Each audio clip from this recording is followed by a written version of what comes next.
All right, everybody, how are you doing? I'm glad to be here with you. So, this is a little different. Quick intro. For people who may not have seen this before and may be wondering, what are you doing, Mike? What is this about? Back in 2020, I started a channel called the Old Man Digital World where I was playing video games and talking about sci fi trailers, movie trailers, and all that. And I could never really get into it the way I wanted to. And partially that's because, well, life was difficult. I mean, we had the lockdowns and the pandemic. I was running for an elected office. It never quite worked out, which, no big deal. But I was talking to a friend of mine last week, Larry Sharp, and I've talked to my friend John Rastusha on and off about this and said, you should get back into that. You should do that. Play the video games, do life, because politics is not life. Man needs more than politics alone. And they were right. They, of course, were absolutely correct. And man does need more than just politics to live. And I do play lots of video games. I love my anime. I love my sci-fi books and movies and TV shows. And I said, you know what? Fine. I'm going to relaunch the Old Man Digital World. Maybe I'll change the name. It's up to you guys. You let me know. But I will get back into it. And so every Saturday at 3 o'clock, I'm going to be here with you talking about the things that I love, the things that are not politics, talking about the video games, the movies, the sci-fi predominantly that I enjoy, the comic books, and also playing games from time to time so you can see that. Now, I'm not going to promise you that I'm good at video games. I'm not. But I will enjoy playing the games, and you can enjoy watching me die, because I die a lot in the video games I play. That's fine. I can live with that. But I want to have that moment. I want to get back into that. Let's call it a palate cleanse. Given what we've been going through in 2024 so far, we need something different, don't we all? We need something that's not a horrific change of what we've been doing and how things have been. And so that's what this is all about.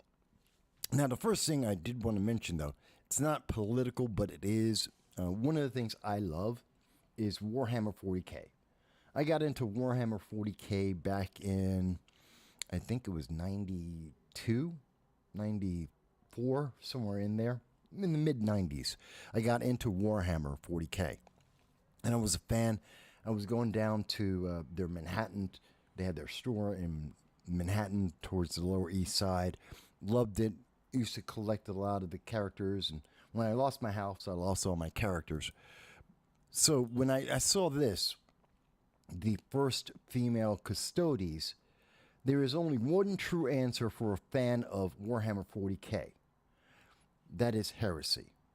The idea of a Femstodes is heresy. And I cannot stand it. I do not support it. I do not support what we are seeing come out of the Warhammer 40K universe. It's horrible. They're making it woke. Please stop. Stop with the woke hammer. Stop with the Femstodes. That's not Warhammer. Get rid of it. Go and make something else. Do that if you want to. We have the Sisters of Battle. We have the Sisters of Silence. We don't need Femstodes. Stop it. Just stop. But that isn't what I wanted to talk about today. When I was talking to my friends, Larry Sharp, last week, and I said, you know what? I'm going to restart it. I'm going to get back into it. I'm going to talk about things that I love. And one of the things that I love, and I look forward to seeing anyone's comments. I know it's completely out the blue. It has nothing to do with politics. So I know there's people who are going, what's going on? And people who are into all the Warhammer, the sci-fi, they're saying, get on with it. Okay, guys, I'm restarting here. I'm getting into the flow of it. But wrong thing. Bear with me. One of the things that I love, and I think is fantastic, Farscape. I know a lot of people may not be familiar with Farscape. It's one of the best science fiction shows on TV ever. It's one of the best science fiction, point blank, full stop. I think it's fantastic. It's one of my favorite shows.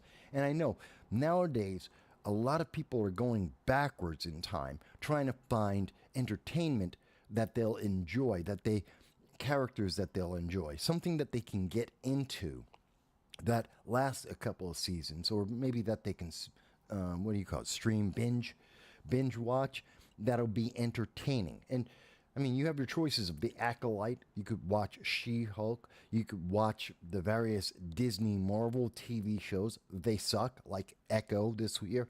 You could watch that if you want. I wouldn't. And God, why spend the money on that? It's not worth it. You're going to spend, what, $20 a month, $30 a month for your Disney Plus subscription, and you're going to get things like Echo, The Acolyte, Ahsoka. We're talking about bottom of the barrel, horrible, destroys over and over. These things are destroying Star Wars. People just don't love it anymore. You can go to Paramount and you can watch the Star Trek Discovery. It finally canceled and ended itself, but no one loved that. No one liked that. Again, because of the same reason, it went woke. It just abandoned the fans. And so people are going back and they're like, I'll watch Star Trek, the original series. People are going back and I'll watch Star Wars, the original series. Or maybe even the prequels. And the rest of this stuff, it doesn't exist anymore. We don't pay attention to it. Well, before all of that started happening, go back in time. There was something called Farscape back in 1999. I think this is this character, Scorpius, I think he's one of the best characters in all of science fiction, okay? This guy is one of the original badasses out there. I think he's one of the great villains of science fiction. I truly do. I think that Scorpius embodies just about everything that is great about a villain. And I want to share that with you. I want to have that conversation. And if you want, you can type in a comment. This is on a couple of different channels right now. You can tell me, Mike, I don't agree, or I think it's something different. But that's up to you. I know there's Darth Vader. He's like number 3 all-time greatest villain ever. And that is slowly being whittled away when we keep seeing what they did to Anakin and what they're saying in the various TV shows. They're destroying his legacy, but he's still iconic. He survived all of those changes. Darth Vader is still impressive. I mean, think about it. I even did a video about Darth Vader. In fact, it was, where is it here? Back in 2021, I did a video talking about the last 2 minutes. Let me see if I can play part of that. Where I'm talking about yeah, here it is. And this is also on my channel, Tears of Voss. You can see it in full there. But I just talk about, and I'm just going to play this for one quick second here with you guys. And you'll see what I mean.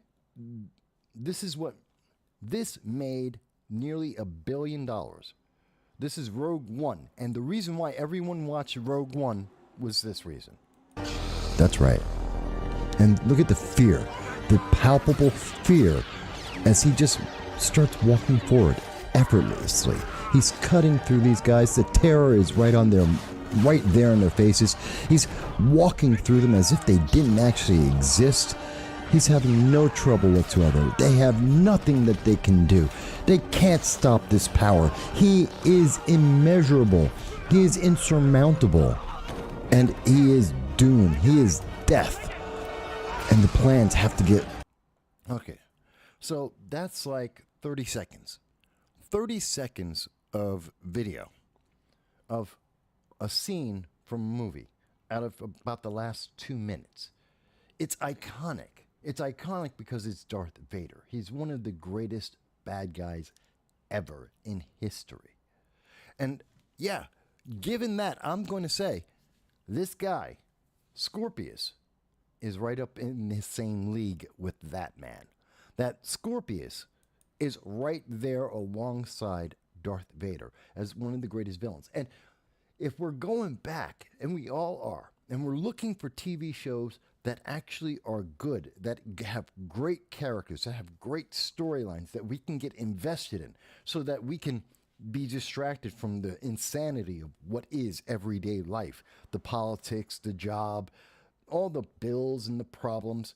If we want to get invested in something and just drift away into a universe that we can enjoy just for an hour, a half hour, whatever time it is you have, then you need something that's great. You need heroes that are heroes. You need bad guys that are bad guys. We don't need the Jedi to be as evil as the Sith, like we saw in The Acolyte. No one wants that. That doesn't work. That's not a great hero. And I'll get into Chimera in a moment, but in a little bit. But that's not a show that you want to be invested in, where the bad guys are somehow the heroes. They have the moral high ground. I don't think so. No, my bad guys are bad guys. And I want them to be smart, and I want them to be capable. Not like Grand Admiral Thrawn and Ahsoka. I don't want them to be bumbling fools that constantly fail, and the only reason why they're still around is because everyone is so inept around them that they just survive. That's not captivating. That's not what's motivating. And that's why I love this character, Scorpius, which some of you may not know. This is a great quote from Scorpius. "I have no desire to dominate the universe. Know this, the wormhole technology in your brain could swing the balance of power. Imagine the ability to move an army in an instant. The power to make hostile planets disappear." Now, I think this is a great quote for Scorpius. I think this is a great quote for a bad guy. Not your traditional mustache-twirling black hat bad guy. I mean, a real bad guy. A bad guy who's actually thinking, someone who's smart, who's got a plan, somebody who has ambition, somebody who has a goal, and he's going to get there. He believes in everything is right based on the objective, the ends. The ends justify the means, and he doesn't care what he has to do to get there. He's going to get to that end. He's going to get to that objective. He tells you right here, oh, he doesn't want to dominate. He just wants the power to put an army anywhere instantly. He just wants the power to control universes. That's what he wants. Now, that would terrify you. And if you know nothing about this character, that should give you an indication that something is going on here. This guy has a plan. This guy, he may say he doesn't want power, but he's definitely using power. He definitely wants to use that power against someone, and you better hope it's not you. I think that's really motivating. I think that's great for a bad guy. This is someone I can get invested in. This is someone I can hate, that I can pour my anger into, and yet still be captivated to see the way that he does that. He's got a plan. And when I watch him, it's not that he's just going to fail and be stupid and everyone's going to be inept and it's going to be the Keystone Cops in space. That's not what I'm looking for. That's not fun.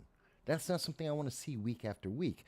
But what I do want to see week after week, and from 1999 until 2004, that's what people did come to see week after week, to see this guy, Scorpius, because he was the bad guy. The Farscape series went for, it was from 1999 until, 2003. There were 88 episodes. Scorpius was in 61 of those episodes. He wasn't meant to be more than in one, maybe two episodes. That's it. A 2-episode character. Done.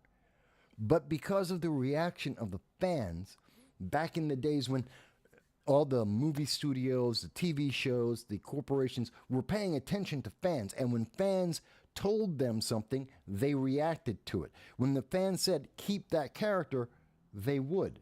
When fans said, I like this, they made more of it. Rather than trying to shove something down your throat like the Femstodes, no, they were actually saying, hey, this is what you want, we'll give you more of what you want. So that whatever you're enjoying, you get to enjoy it even more. How's that for feedback? You want to talk about something to get invested in? Why get invested in something where they're doing the exact opposite of what the fans actually want? The paying customer is being force-fed slop when they're asking for steak.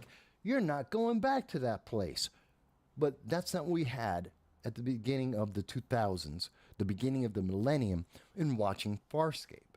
We were getting what we wanted. They were reacting and changing the script, changing the characters, because the fans were saying, hey, I love that character. That has potential. I want to see more about that. Now, I know there's some people today, you could never make Farscape today. There are the people out there who love to scream about their ists and their phobes, and they'll tell you, oh my God, there's no black people there. I don't care. They'll tell you, oh my God, there's not enough women in there. Are you kidding me? About half the cast are women, good and bad guys. Are you crazy? Set aside the modern day, modern audience crap, and let's actually just look at the series for what it was.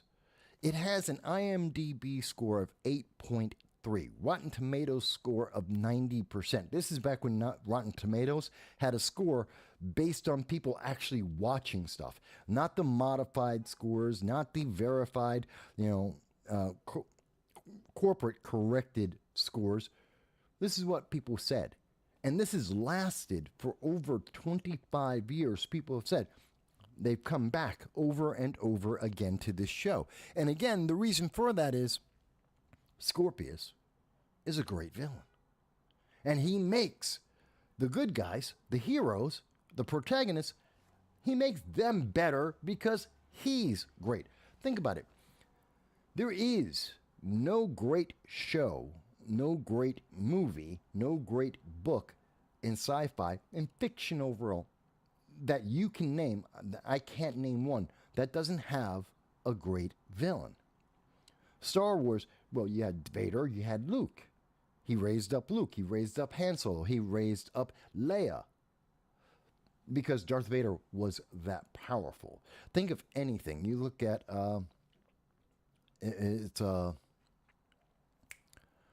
Blade Runner. That's what I was looking for. Blade Runner. And Harrison Ford versus Rutger Hauer.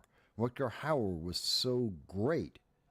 That's why you saw Harrison Ford be that good. Deckard only became better because of Roy Batty. And that is the key. You have to have a good bad guy. And if you have a great bad guy, you will have a great show.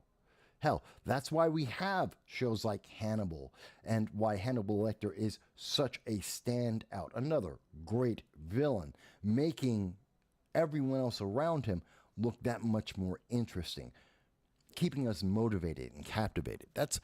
I'm just trying to make the case that if you look at Farscape, you're going to see a show that's going to be worth your time. And I know people are looking for it right now. You're looking for a show that you can watch, just like I am, because you're not getting it. I mean, there's things like The Gentleman, which I think is a great series. I think you should watch The Gentleman. That is a great TV series as well as a good movie. But that's one season. It's not enough. And there's not enough action either. But I think you can get it with Farscape. I want to show you a clip. Farscape is so original. It's so unique. And you can't get this anywhere else. Here's just a part of the episode, We're So Screwed. Now, there are spoilers that I'm going to be talking about here. This is from season 4, the last official season before they did a miniseries, 2-part miniseries to end the show. But this is in season 4. It's towards the end of their run. But I think this is a great example of why you can't do this again. You can't make this show today. You can't have this much fun.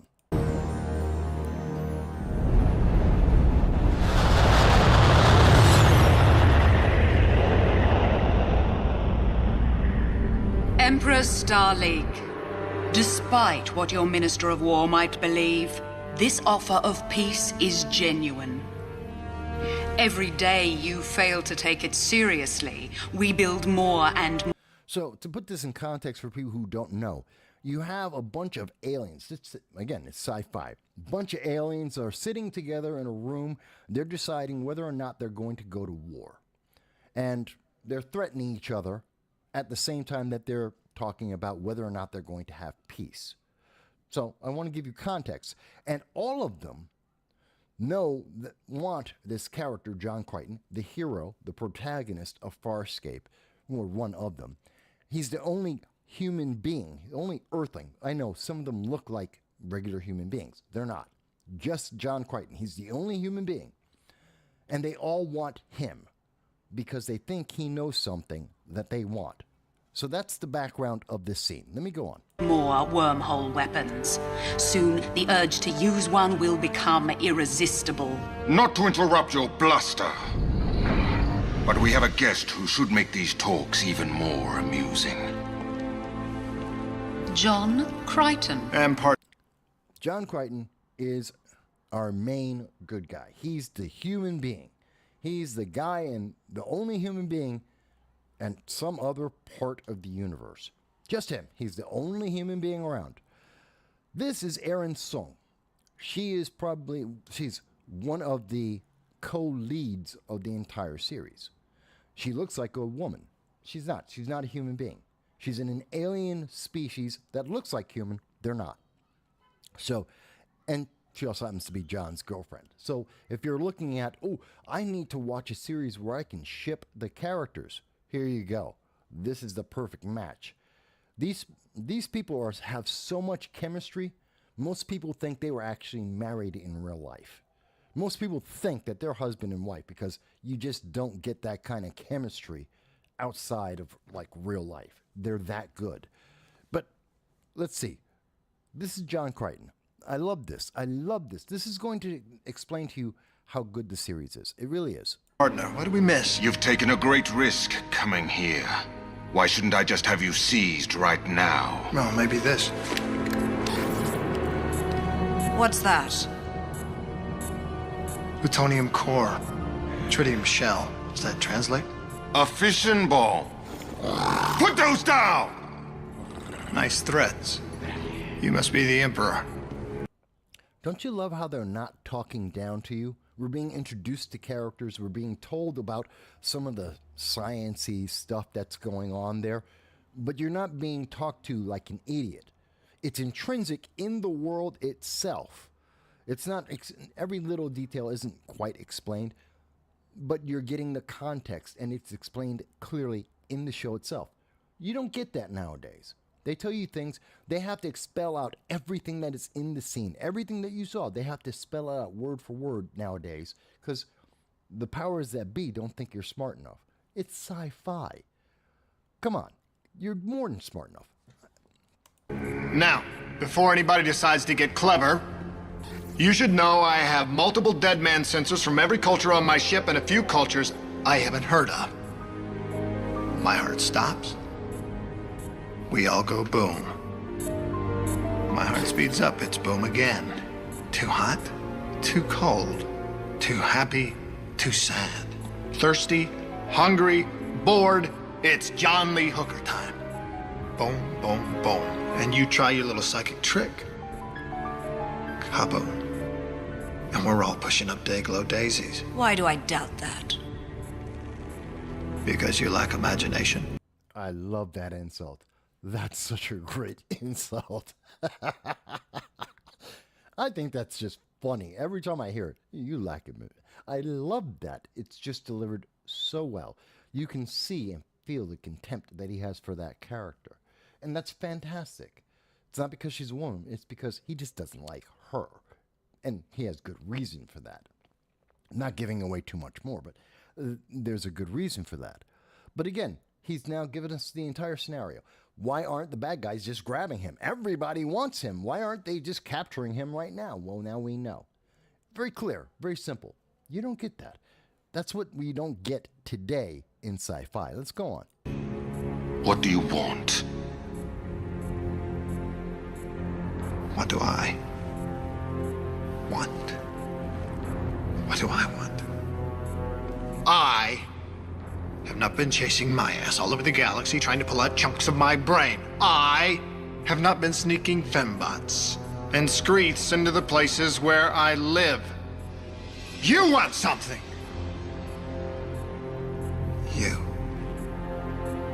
You want what's inside my head. You want what I know about wormholes. Because I can leap tall galaxies in a single bound. I can scorch planets with a wave of my hand, and you, and you, and you. You can't do jack. That's not true. Oh, really? You command the stars to do your bidding. I know you can't. And you can't. And you can't. And you won't. But I have. Then why are you here? Because I am an American. What does an American want? Democracy? I love it. I am an American. And what do Americans want? Capitalism. You gotta love that line and the way that he delivers it. It's fantastic. Capitalism! I want to sell out and settle down. For one day only, it's a blue light special on aisle 3. My wormhole technology and free set of steak knives for all the tea in China. And anything you can imagine to pay me. Pay? Yes, pay! Cash. He's crazy. Isn't it fun?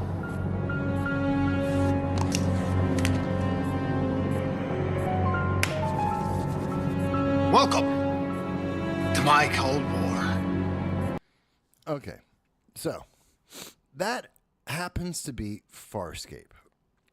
All right, and that little scene that you just watched there, I think it's great. And that gives you a sense of the idea. He's crazy. Isn't that fun? Actually, yes. And the show is fun. And they built into that. Now, again, that's season 4, but you can see the nuances there. He's vested into his character. We can get invested in that character. At that point, I find it so funny and so interesting because I have so many memories of this series. And I know what that character has gone through, trials and tribulations. He's right. Everyone is chasing him across the galaxy. And he wants to go home. He wants to just settle down. He doesn't want the problems. But they don't care. And he knows they don't care. And they're willing to kill him and anyone else around him if they can get the one thing that, like he said, it's the wormhole technology. And they don't care about anything else. They just want that. And he's just trying to find a way to get out of the situation, which is fantastic. Now you're saying, but Mike, none of these people are Scorpius. None of these, some of them kind of look maybe like Scorpius. Scorpius is obviously an alien, and this is about aliens in space, but that's not explaining how is Scorpius such a great character. And again, folks, if you have questions, just type in the comments. Tell me whatever you think. If you have a question, if you disagree, whatever it is. I'm looking forward to the chat. Well, the thing about Scorpius is that, there we go. Scorpius is this guy. He is the preeminent bad guy. I think he is incredibly well acted by a guy named Wayne Pygram. This was recorded all in Australia. Ben Browder, he's a Canadian. Everyone else are all Australians. It was taped down in Australia. They have some great actors down there. And you probably know Wayne Pygram best from Star Wars Episode 3. And in there he portrays Grand Moff Tarkin. So You only see him for a couple of seconds, but a lot of people recognize him from that. He did that. He's been in a couple of shows, mostly down in Australia, but he's a very, very good actor. And when we look at Scorpius, he's a half Sebacean, half Scaran peacekeeper, which explains the way he looks. But that also tells us that he has some weaknesses and he has some strengths. You can't lie to him. He can see if you're lying.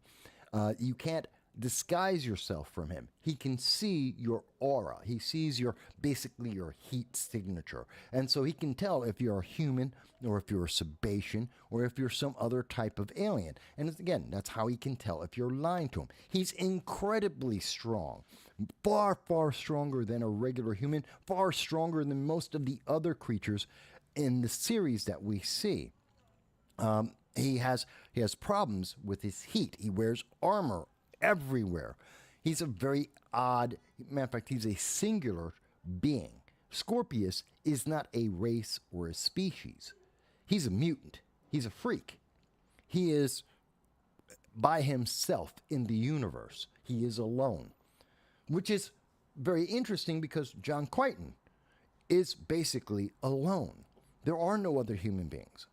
And so that's one of the key elements that we get in great heroes. What are some of the things that make a great hero? Well, great heroes, as a matter of fact, let me type that in. Let me ask everyone here who's watching.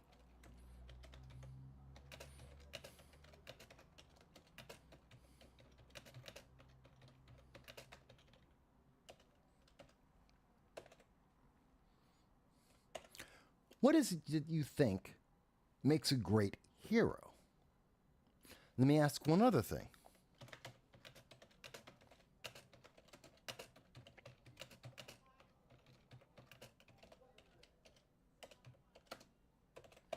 What makes a great villain?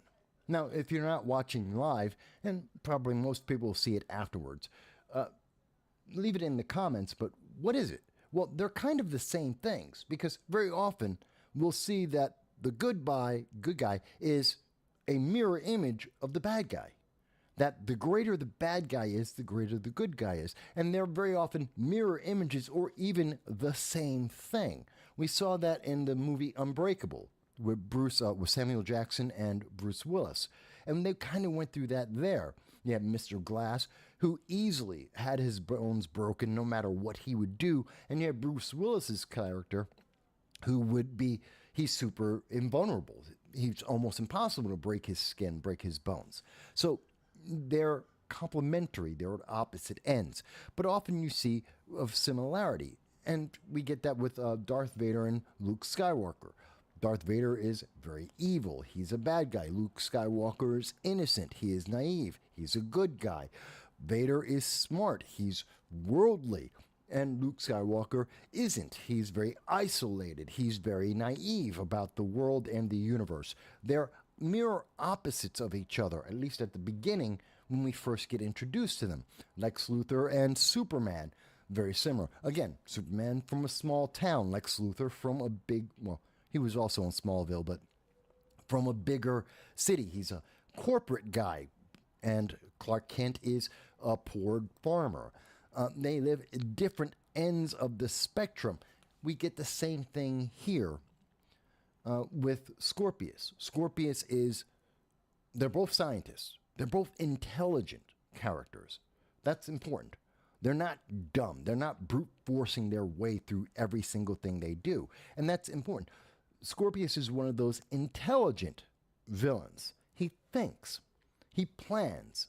He has plans upon plans upon plans. He's prepared. He's anticipative. He's patient, which you don't see a lot in a lot of bad guys, especially nowadays. Things happen 1, 2, 3, 1, 2, 3. There's no time to build things up. No, Scorpius will wait. He will take advantage of the opportunities that comes to him. He will plan to create opportunities for himself so that he can take advantage of them. He's observing everyone around him. He knows when people are lying to him. He can use his strength because most people don't realize how strong he is if he needs to. But Scorpius isn't a physical character. Think about it. Darth Vader isn't a physical character. Yes, he can fight. Yes, he can use the Force. He's not physical. His intimidation comes from who he is and the fact that you know he can do things to you.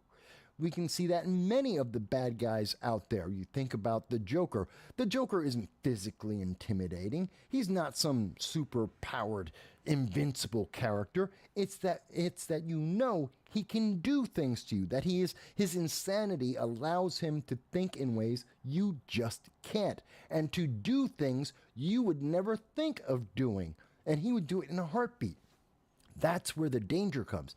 The Joker isn't stupid, he's also not physical.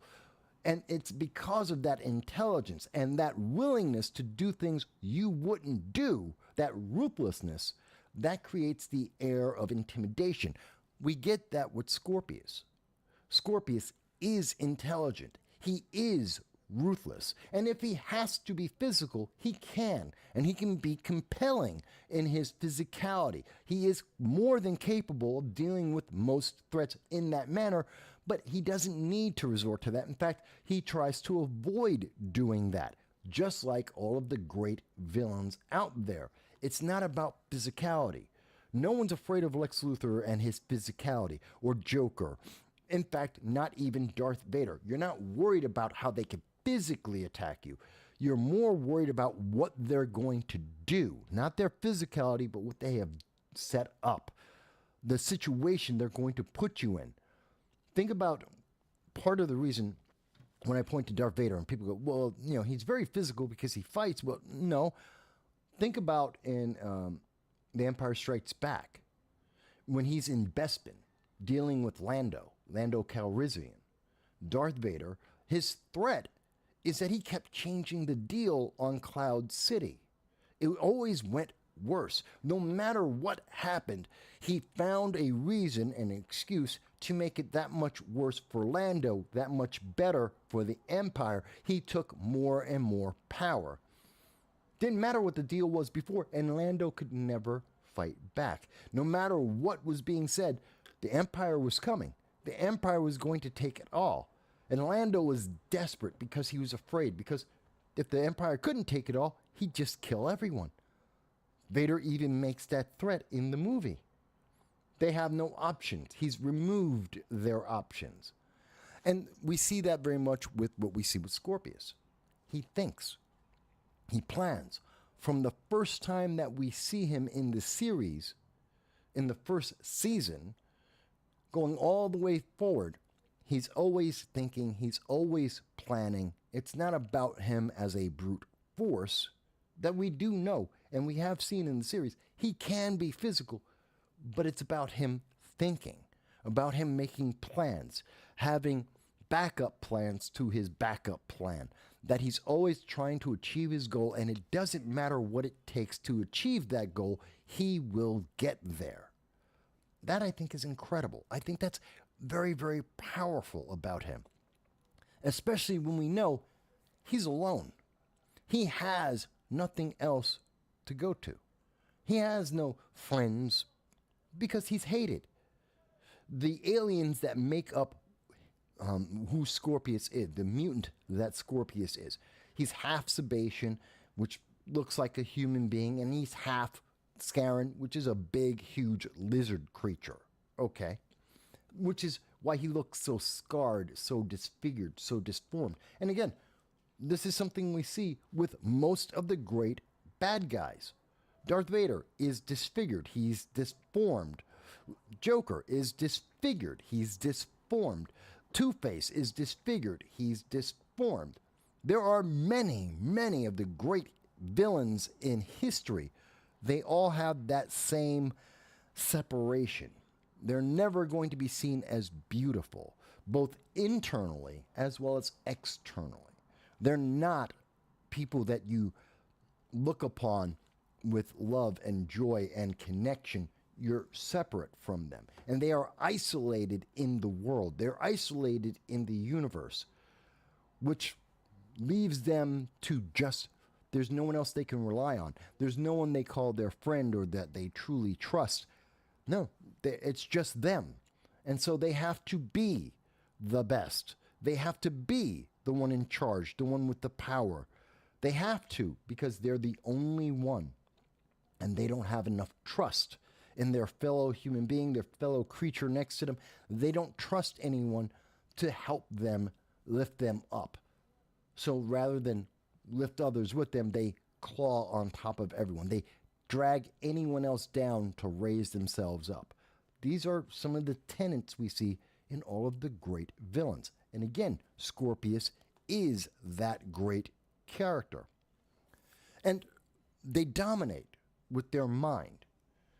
They dominate with their situation. I'll give you another example of what I'm talking about. Again, this is from the first season of Farscape. And at this point, Scorpius has done something to John. John doesn't know. John Crichton, our protagonist, the human being, he doesn't know what Scorpius has done to him, but he knows Scorpius did something to mess with his mind. It's some kind of mind control that's going on. Scorpius knows exactly what it is. But Scorpius, like every villain, has a weakness. In fact, just like all heroes, they have a weakness, and it can be exploited. For Scorpius, it's heat. His body gives off a huge amount of heat that he actually is dangerous to him. It could kill him if he doesn't get rid of the excess heat. And so that's one of his weaknesses. Crichton has taken advantage of that. Taken advantage of that weakness. He's set up a plan. But Scorpius has a backup. He has a backup for it. And let me show you what I'm talking about in the series. And again, this is in the first season. There are some spoilers here. But it's in the first season, and you can see the elements of how far ahead Scorpius is thinking.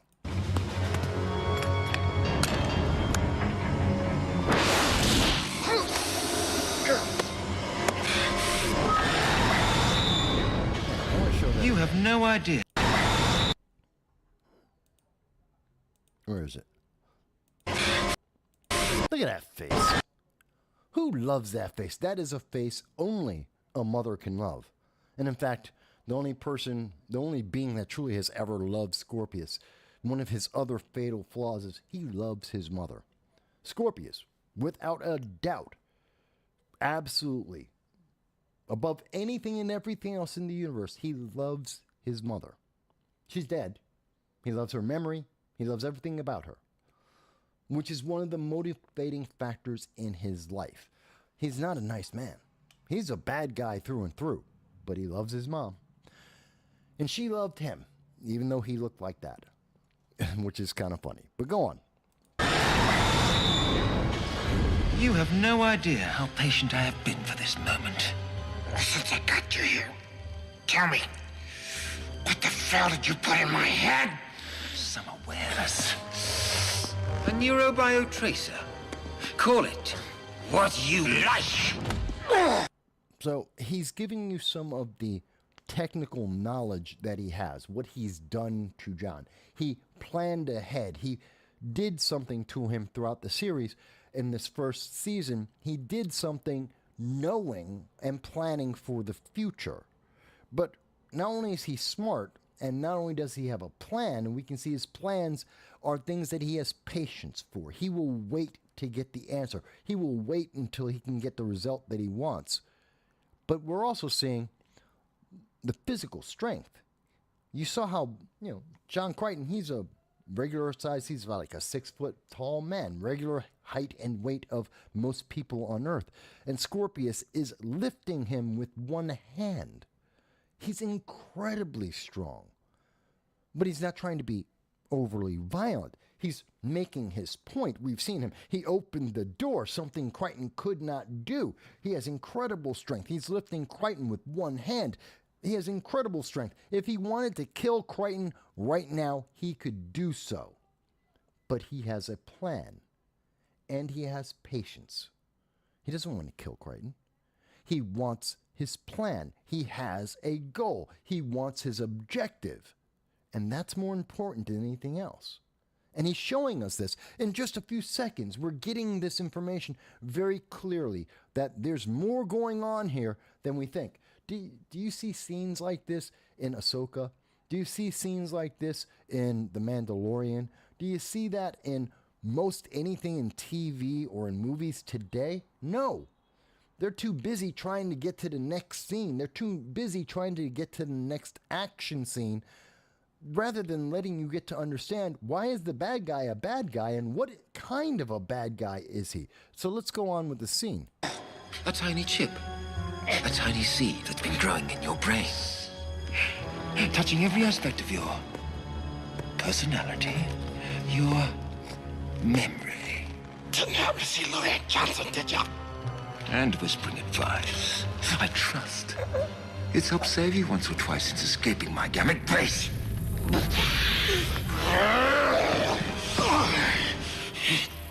Oh, what's the matter, Scorpy? You don't look too good. Neither do you, Crichton. I got a piece of you and me, now you got a piece of me and you. Change it. Change it now. Scorpius.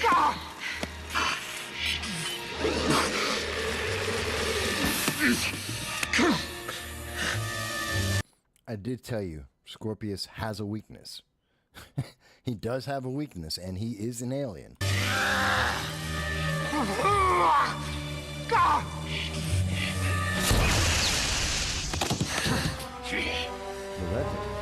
So, obviously, Scorpius is an alien. He has a weakness, the heat, as I mentioned. And one of Scorpius's allies, one of the bad guys, got killed in a trap that Crichton tried to set against Scorpius, but it didn't work. You cannot let me die any more than I can sacrifice you. That's what you're telling my mind. But I think I'll give it a shot. No, you save me. No? Now take one. Take it. Take it. Take it.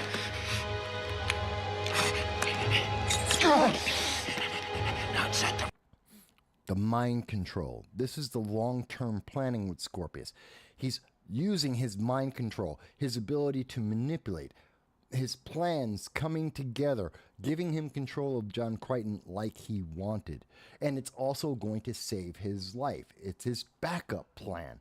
And here it is. He's relying on Crichton, someone who thinks of him as the ultimate evil. And John Crichton is being compelled to try and help what he thinks is the devil. And he's fighting it with all of his might.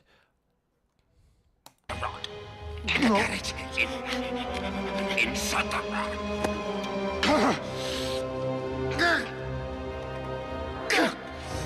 Inside the rod. Insert it. Inside it. Inside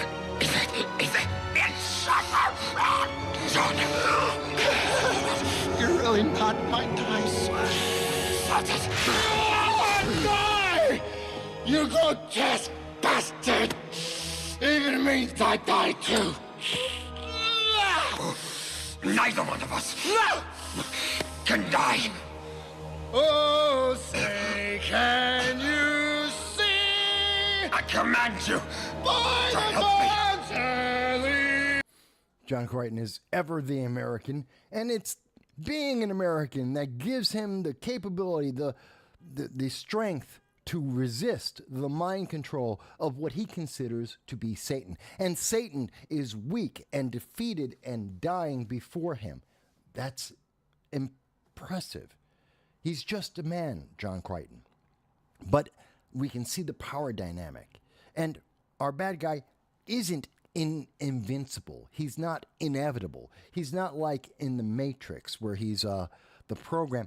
He's not inevitable. He can be beaten. He can be defeated. He does have weaknesses, which makes him more powerful in my mind. I think that makes him better. Darth Vader can be hurt. He can be killed. That makes him more powerful, I think. The Joker can easily be hurt. He can be killed.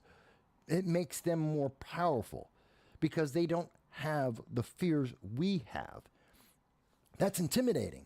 The Joker will jump off of a building just because. That's intimidating. Darth Vader will wade into armies. His confidence, as we saw before, he's on one end of the hallway, as we saw in Rogue One. Where is it? Where's that Rogue One? There it is. Rogue One.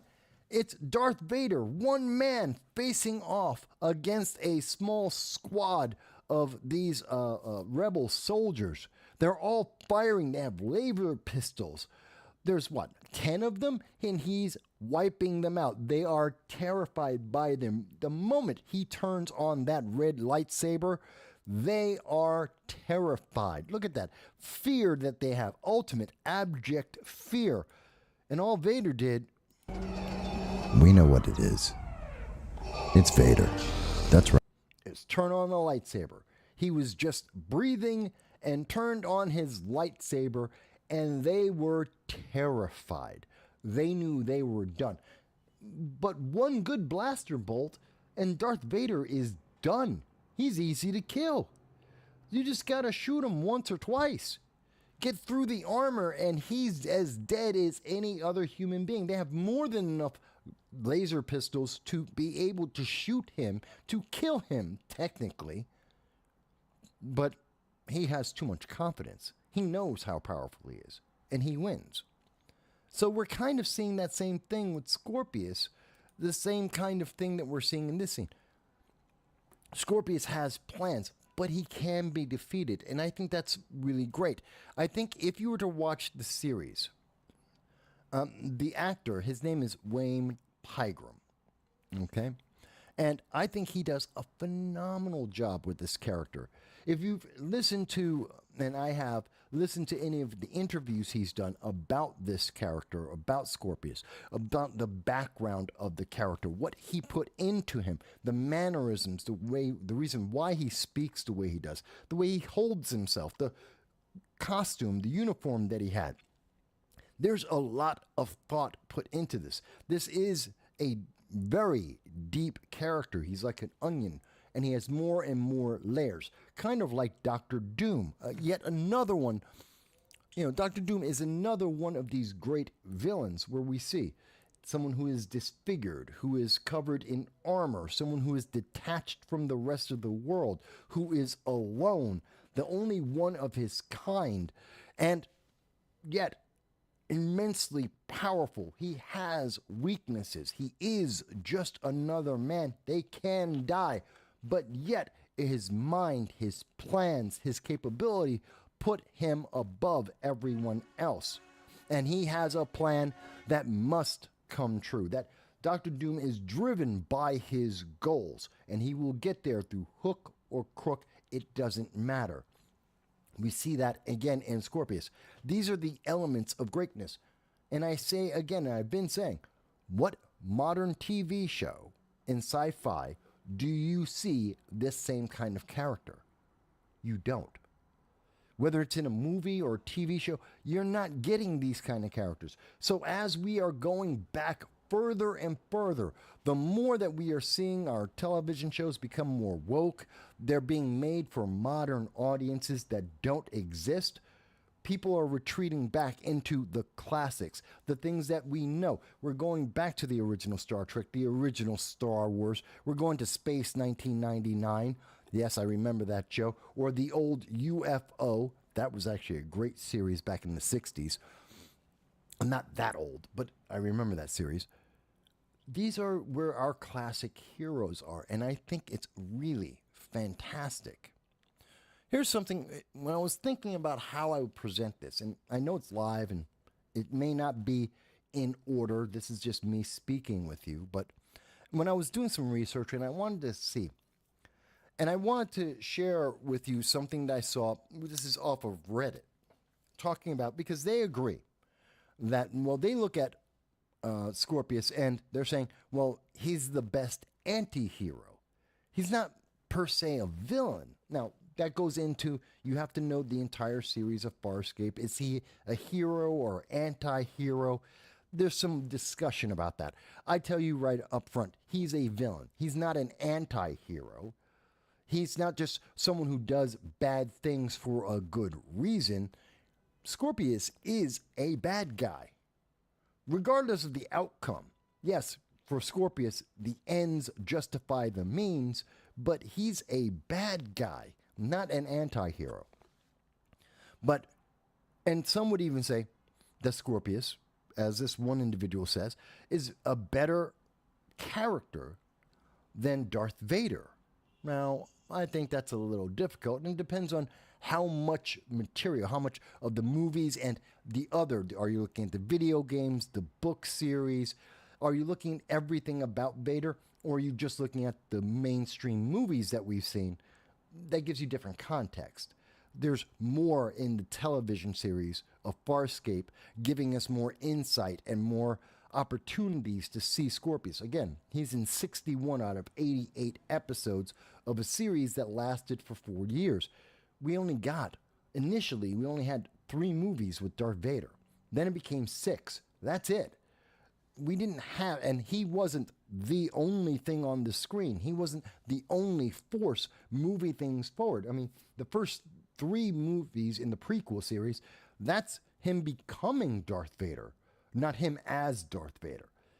As Darth Vader, we only had 3 movies, only 2 of which where he's actually Darth Vader. The last, he obviously switches sides. He joins with his son. He goes back to the light. So we don't really get to see the darkness of Darth Vader. So there is an argument that can be made there. But I found this USA Gizero says, I totally agree.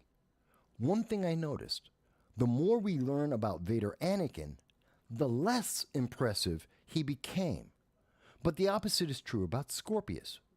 Usually characters like that can lose their mystique or power the more we get to know them. But Scorpius got more interesting and more threatening. This is one of the reasons why I think he's such a great villain. That as we go deeper into the onion, when we get in the iceberg, we go deeper into the iceberg, we learn more about this character, he becomes more engaging. We find out about how he becomes more alone, more isolated, more unique, more desperate, and more sad in a lot of ways. And yet, the way he makes his choices, the choices that he does make, set him firmly as a villain.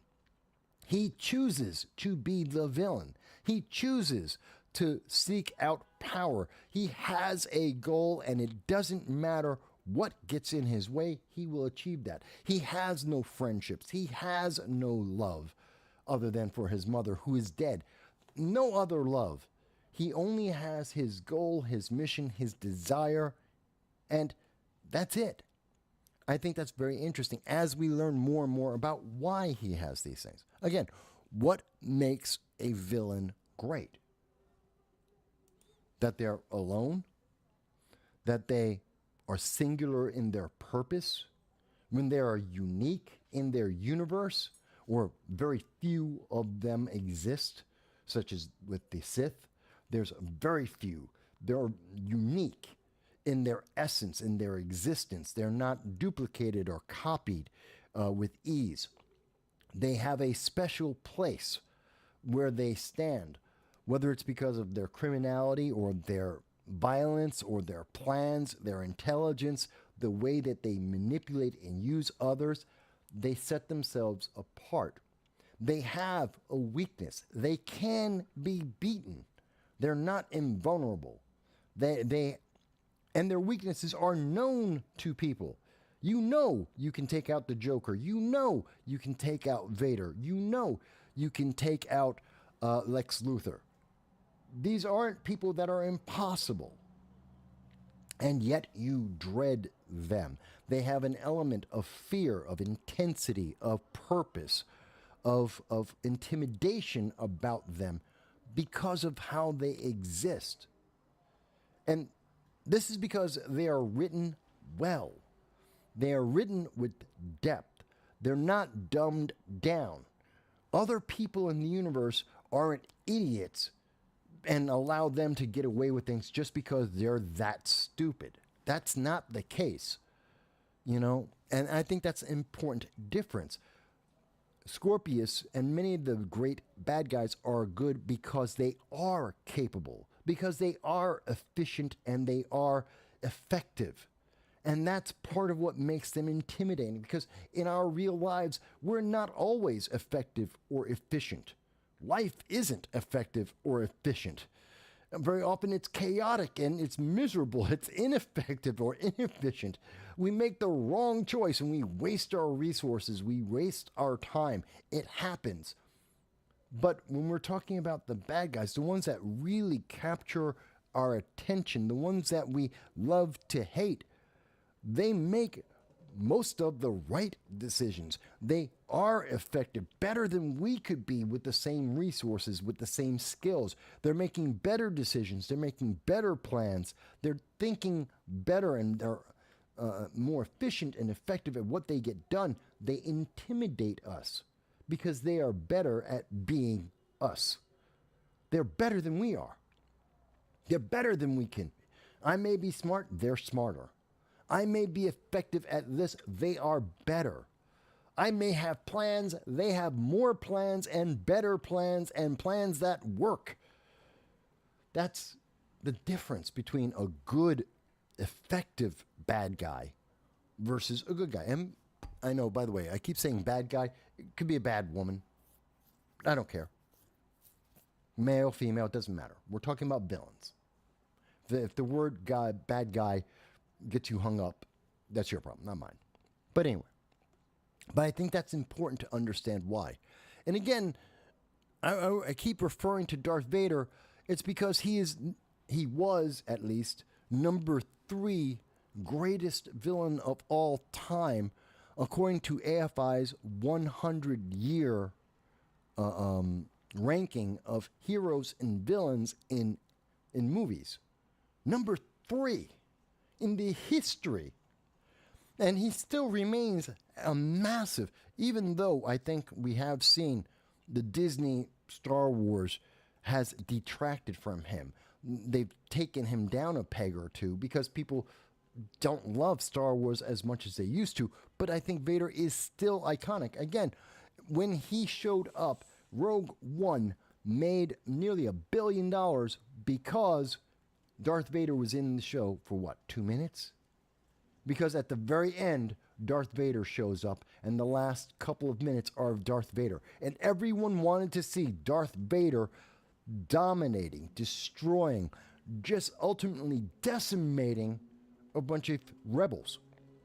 Just walking through them as if they didn't exist. Everyone wanted to see that scene. That is the draw. That's the reason why people went to see Rogue One. It wasn't for the forgettable characters that no one knew and no one cared about, that all died and have no importance in Star Wars. If you didn't know their name, it wouldn't matter.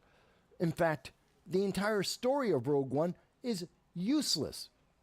We never had it. We went 40 years from the Star Wars when it came out in the 70s, and I was alive for this, and became an overnight blockbuster. That series never had Rogue One. That's a modern thing. That's a Disney thing. That's recent. It went 40 years plus. Never told that story because it's not important. None of those characters are important. The only character that's important, Darth Vader. That was important. And what was important about Darth Vader? How much you would fear him. And we get that from Scorpius.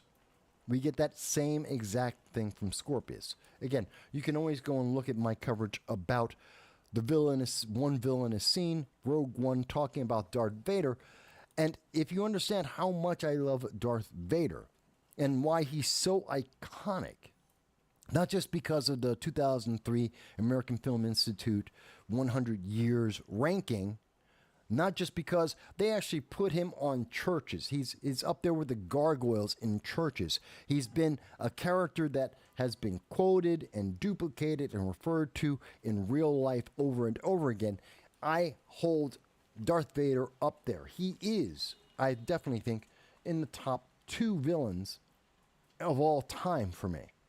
And I still would put Scorpius in the top 5 of all the villains and villainous characters that I can think of throughout all of history. He's incredible. And there are many people who also. It's because of the intelligence. He's physically powerful, scientifically advanced, a hybrid of some of the most dangerous species in the galaxy. He has a moral basis. He's not immoral, or he's maybe per se amoral. He definitely doesn't share our morals, but he has a code that is very different than anyone else's, but he has his own code. So does Lex Luthor, so does Darth Vader, so does every great villain. They all have a code. Many of them are amoral, some are immoral, but there is a code. There is that guiding line. It is the thought that has been put into these characters that make us remember them and love them. This is another Reddit post that when I was researching, thinking of things I could say about this to try and make you understand why I think Scorpius is such a great character. They said here, for me, I think it's his witty intelligence. Even when he's talking crap, he's funny. His lines are perfectly delivered, and verbal volley between him and Crichton is so well matched, it's hard to know who holds the upper hand. I think due to this, he never takes a cowed position. Even in his defeats, he never truly feels like he has lost. And I think that's what makes him a villain. You don't want to meet his demise. I even grew to absolutely love him. And that's something I think that's worth talking about. See, we love Thanos. Thanos was a great villain. Everybody enjoyed Thanos because he's smart. And he's physically, he's intimidating. He can fight the Hulk hand to hand and win. He's capable in science. He has a great amount of knowledge. He's long lived. He lives over 1,000 years old, and we're not sure that he could be possibly immortal. He is feared amongst many species throughout the galaxy. Those that know him fear him. And he has proven himself in battle and through his goal, his mindset. He has a moral code. He has a goal. We think it's amoral. We think he's immoral, in fact. But he has a code. He has his ethics. He has a mission, a plan. And we loved watching that character and executing that. Another great character, this is Star Trek Deep Space Nine. Elim Garak. Garak on Deep Space Nine is a great character. This is a character who was also expected only to be a one-time character, but the producers, the executives, the writers, they watched the fan reaction and they gave us more of what we wanted, not less. They gave us what we thought was good, that had the potential. The audience could see it. They could see what was down the line, and they fed into it, like they did with Scorpius. This is a different world. This is back in 1999. The 1990s, we had studios and production companies that would pay attention to the public. We don't have that anymore. That's why we have characters that no one cares about anymore. They're on the screen and then they're gone, and no one cares about them. Do you know who is the main bad guy in Ahsoka? Do you know who is the bad guy in The Acolyte? Do you know who it was in Echo? Did he even watch Echo? Most people haven't. And I know I'm picking on Disney, but these are some of the bigger profile TV shows that you've probably heard about. There's at least several dozen you have no idea. They didn't make an impact. They're there for a season, maybe two, and maybe you saw it, but most likely you didn't, and no one cares. Did you see Twisted Metal? I did. It was on Peacock. I thought it was incredibly stupid. It was based on a video game, very poorly. Sweet Tooth is the best character in that entire show. He's supposed to be one of the villains. He's not. He's kind of an anti-hero. I like Sweet Tooth. I like the acting. I like the character. I like what they did with him. The rest of the show is crap. Guess what? Well, virtually no one saw that because it was on Peacock. And it's the Twisted Metal TV show. It was a joke. It wasn't very well made at all. Almost everyone was there just to get a check. But that's the thing. That's what we get most of the television out there. Yeah, that's kind of goofy and it's kind of interesting for a niche, small group of people. Will like it, and maybe we have just enough people for it to get a season 2. Sometimes not. But it's not something that the masses are going to be watching. It's not something that people love. It's not something that's going to be around long term. And quite honestly, if I wasn't thinking about this, I would never have remembered Twisted Metal. I forgot about it for a long time. And only until just now, talking about these characters, did I remember it. So, and we have in Deep Space Nine, in Garrick, here we have a character. He's a spy. He has a mysterious past. He's a dark character. He's an anti-hero. He has his own code of conduct. He is willing to do things most of us would never want to do or know having been done. He's the reason for one of the greatest episodes of Star Trek, which is his interaction with Sisko, the captain of Deep Space Nine. One of the fantastic ones. I think that's the Dark Moon. It was fantastic. But, instead we get characters like Chimere. What's Chimere's motivation? He wants an acolyte. That's it. Chimere, the supposed main villain of the acolyte. They spent $180 million. This is a stupid amount of money. This is the amount of money they put into major summer movies, blockbusters, get $180 million. They did that for 8 episodes.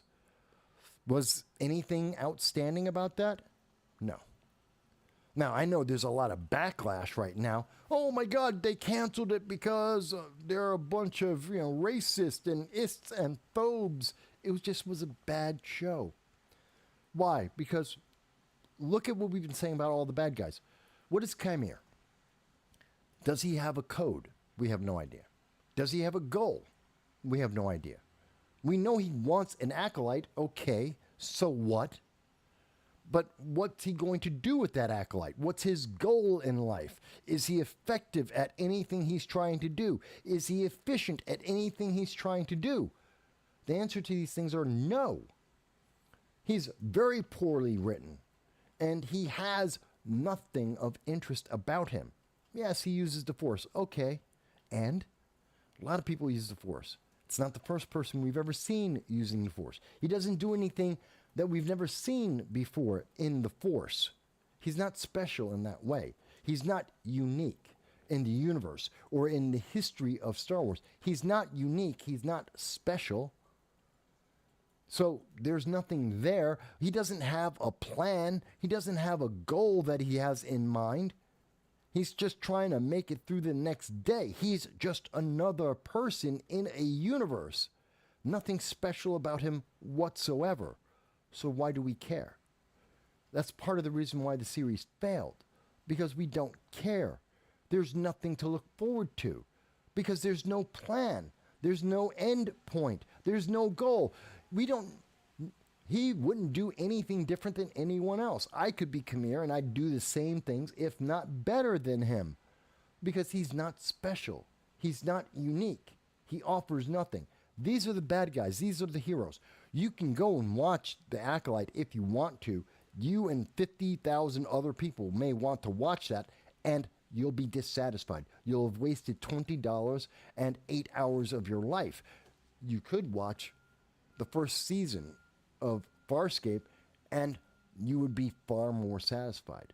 You'll get more of what you want, entertainment, more of an investment in the characters. You'll be more driven, in part because you actually have a good bad guy. You have a character that is a driving force, someone you want to follow, someone that intimidates, that has a plan, that has a goal. I think these are incredibly important things. You have Grand Admiral Thrawn. Yet another example. I know I'm pulling a lot of people from Disney, but they're the easiest example of some of the things I'm talking about. And quite honestly, probably the few characters that I could point to right now that most people will actually know of. You've heard about these. There's 2 dozen different TV shows out there. You haven't heard of any of them. So I'm going with the characters you might have heard about. Grand Admiral Thrawn is yet another character. In the books, the extended universe of Star Wars that no longer exists, he was a great character. Everyone was looking forward to seeing him because he was unique in the universe, because he had a plan, because he was intelligent, because he was capable, and he was more efficient and more effective than everyone around him. These are the elements that make great villains, and in the books, he is a great villain. In the TV series Ahsoka, he's a bumbling fool. He's useless. Every time, everything he does, he fails. Everything he did, he failed. Nothing worked for him. And it's just that the universe was so inept around him. Was he able to get any modicum of success, that he was able to leave the galaxy and go on? But it wasn't because our heroes were just that bad at being heroes. They were just marginally worse than he was. But his plans, ultimately, every single one failed. We had no intimidation.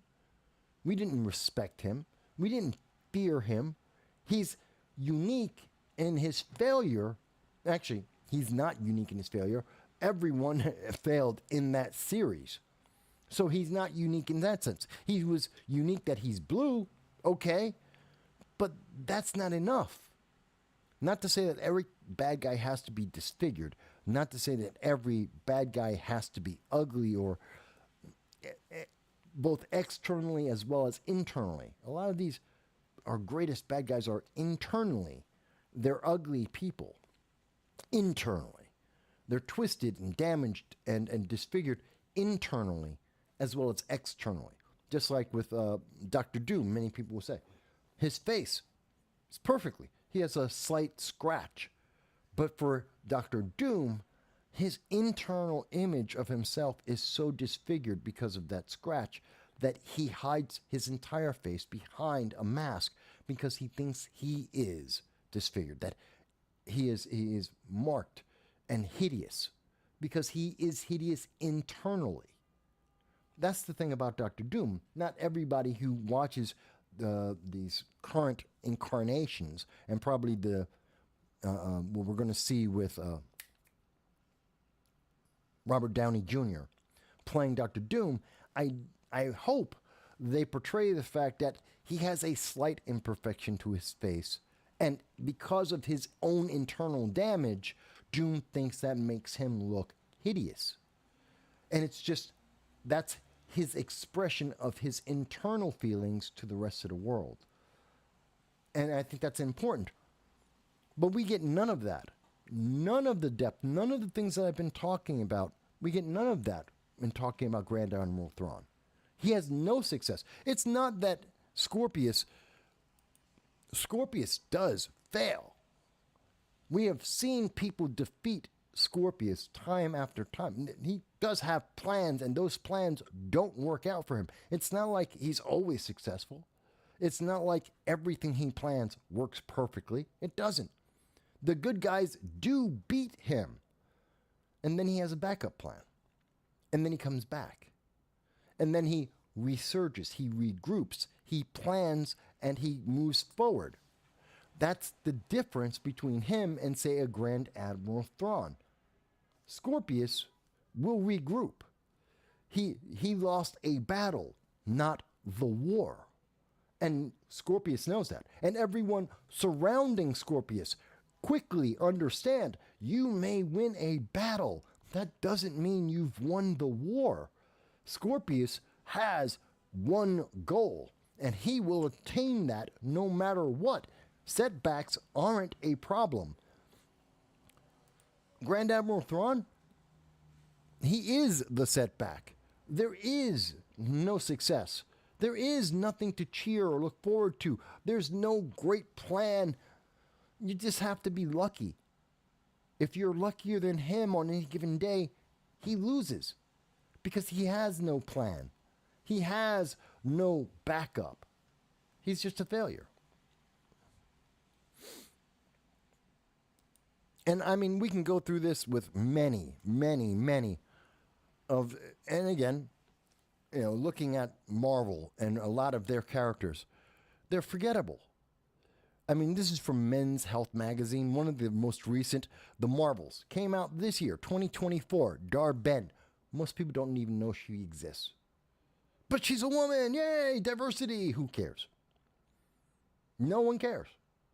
Not a factor. Doesn't matter. She's useless. As they said in this article, where is it? They wanted to say that The Marvels was a movie that very much felt like a throwback to the hot streak peak of the MCU. No, it wasn't. That's why it lost money. It absolutely was not going back to the days of the hot streak. It wasn't. It failed. Everyone rejected this movie. The villain was unfortunately the weakest part of the movie. Think about it. If the movie was an abject failure that no one wanted to see, that no one cared about, why? Because the villain was the weakest part of the movie. A failed movie with a weak villain. There you go. Excuse me.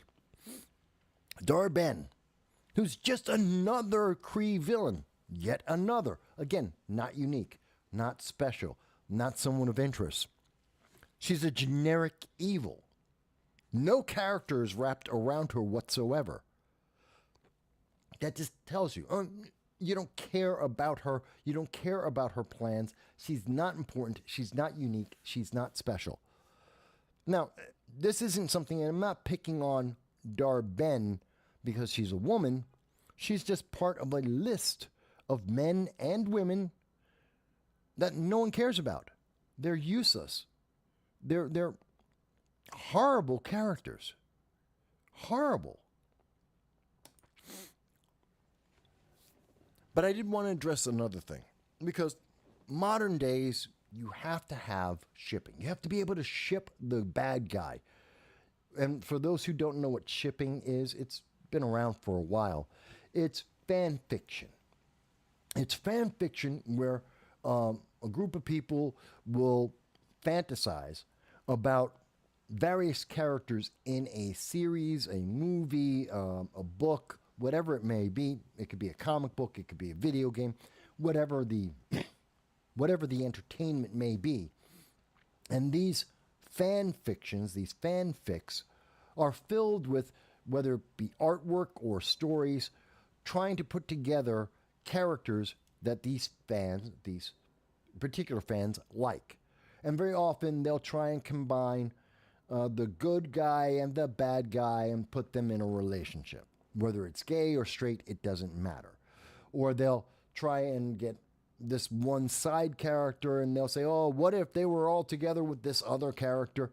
And we see this often. And this is where we get the Reylos, where you get a Rey Palpatine and you get Kylo Ren, and they put them together and they get Reylo. Oh, isn't that so wonderful?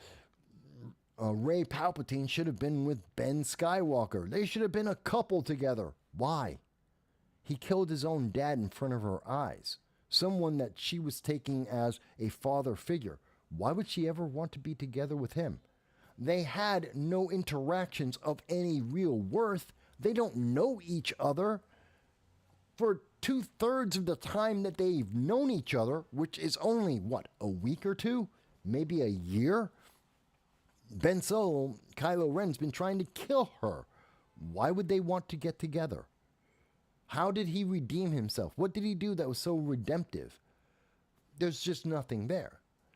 But yet, there are fans that go, they wanted the Reylo. That's the reason why in Rise of Skywalker, a very, very flawed movie, that's why they wound up kissing. Because of the fan fiction, because of the shipping. We saw that in The Acolyte as well. Why is one of the twins, I don't remember, I think it's May, I don't care. But one of the twins is with Chimere. Who cares? Oh, they're holding hands. Who cares? They're evil people. They're the bad guys. I don't care if they're in love. It doesn't make it more interesting to me at all. They're evil. They kill innocents. Chimere had killed, what, half a dozen Jedi, the good guys, just because they happened to be where he was at the same time? Half a dozen of them? And you're worried about whether or not he holds hands with another set of bad guys? The villainesses? The twins? I'm sorry, I don't get it. Someone who is willing to set fire to an entire building and let their family burn to the ground, given who would expect rock to burn, but it did. And she set fire to the entire complex, killed everyone, told her sister, you can't live your life, you can't make choices, you have to die instead.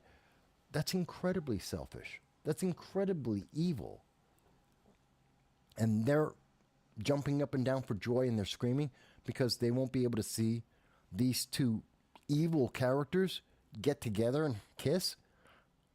That's compelling. That's a reason why we should have a season 2. Makes no sense. But for those people who must see a good guy and a bad guy, they have to see their bad guy with someone else. They have to have an extra relationship. They can't watch movies with they're not seeing that represented on the screen. Fantastic. Guess what? We even have that. Scorpius has a girlfriend. Well, sort of a girlfriend. I don't know if I would say that. But Rayleigh Hill, who plays Sakuza, often called Sakuzu. That's this young woman here. And this is the different ways she's been portrayed on the show, the different looks that she's had throughout the seasons and the movies. And I like this look. This one with the black leather and the shorter hair, I like that look. That's a good look for her. I like the long hair down, but that short hair look, that works. And she's Scorpius's girlfriend, kind of. Well, they're kind of friends with benefits, I think is the best way to put it. And she's untrustworthy. Why is she the girlfriend or the friend with benefits for Scorpius? Because she's untrustworthy, because she's evil, because she's a bad guy.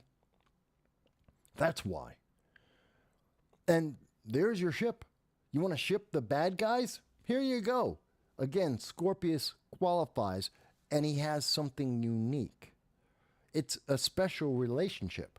It's a unique relationship, even in the universe of this series, which is very female-dominated, by the way. These are the women who are leads in the cast. Key characters that you see up here in the top. They're some of the top lead characters essential to the series. So if you're wondering about woman power, yeah, they had that before people were asking about that because it was intrinsic and natural in the story. It wasn't any kind of virtue signaling or posturing. It just happened to be those were the characters they had. That's it. And some of them were good characters. They were the good guys, and then some of them were the bad guys. And it's all in the series. Over and over again. No, I won't actually show this. This is a big spoiler for the end of the series. I was going to talk about it, but I won't. All right. So I've spent an hour and a half. About a half hour longer than I thought it would. I wanted to share this with you guys. And, every Saturday, 3 o'clock, I'm going to make the effort to share some of the things that I love with you in terms of sci-fi.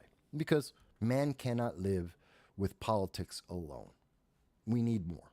And in 2024, we occasionally need something to clear our palates. We need something to take us away from this. This is what entertainment is for. Whether it's a video game, a book, a movie, a TV series, we need something to take us out of the everyday so that we can give ourselves a chance to recharge our batteries, reset ourselves, and to jump back in. Tomorrow, at 2:30, I will be doing my live stream, my political live stream, the Sunday live stream that we've been doing for 7 years now in a row. I will be back at that tomorrow, talking about the things that have happened this week, what's going to be happening with the election, how these policies are going to affect our lives around the world. I'll be happy to do that. But right now, every Saturday, let's take that break. Now, you'll be able to see it on my main channel, which is No Sound Bites Allowed. You can also go to the Old Man in a Digital World. You can go and I'll have links for that afterwards. And you'll be able to go there and see some of the video games I've played and watch me screw up in some of the video games that I'm having fun at. But, you know, I don't do well. I don't pretend to be a gamer. I'm not.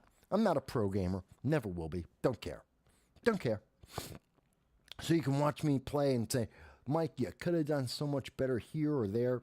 And trust me, a lot of people do. Or you can come and see me every Saturday and we'll have a conversation. In the future, as we do this more, you can always chat with me. Send in a message and say, Mike, but I think that, Darth Vader is way, way better. Okay, maybe Garrick. Maybe you thought Garrick in Deep Space Nine is the best. He's better than Scorpius. Maybe you think that. I don't. And maybe we should put those series together, side by side. Look at all of Farscape. Watch the Farscape and watch the DS9. Tell me, who you think's better, Garrick or Scorpius? You tell me. And do they all deserve to be in the top 10 of the greatest sci-fi villains? I think they do. Now, you may rank them different than I do, but I think they absolutely deserve to be in there. But I want to hear what you have to say. And every Saturday at 3 o'clock for about an hour, we'll take a little time out with each other to actually just find that out. Does that sound like fun? I hope it does. It's a different side of me than most people may have seen. It gives you some insight. These are some of the things I do to relax and recharge my batteries. Play video games, watch anime, watch sci-fi, classic sci-fi. I avoid the modern corporate virtue signal. Don't care about that. It's useless. There's very little I think that's actually worthwhile. I don't watch the cable channels. There's just nothing there. But that's me. What about you? I look forward to hearing what you have to say. And I look forward to seeing you every Saturday at 3 o'clock. And let's see where this goes. Okay? Thanks, everyone.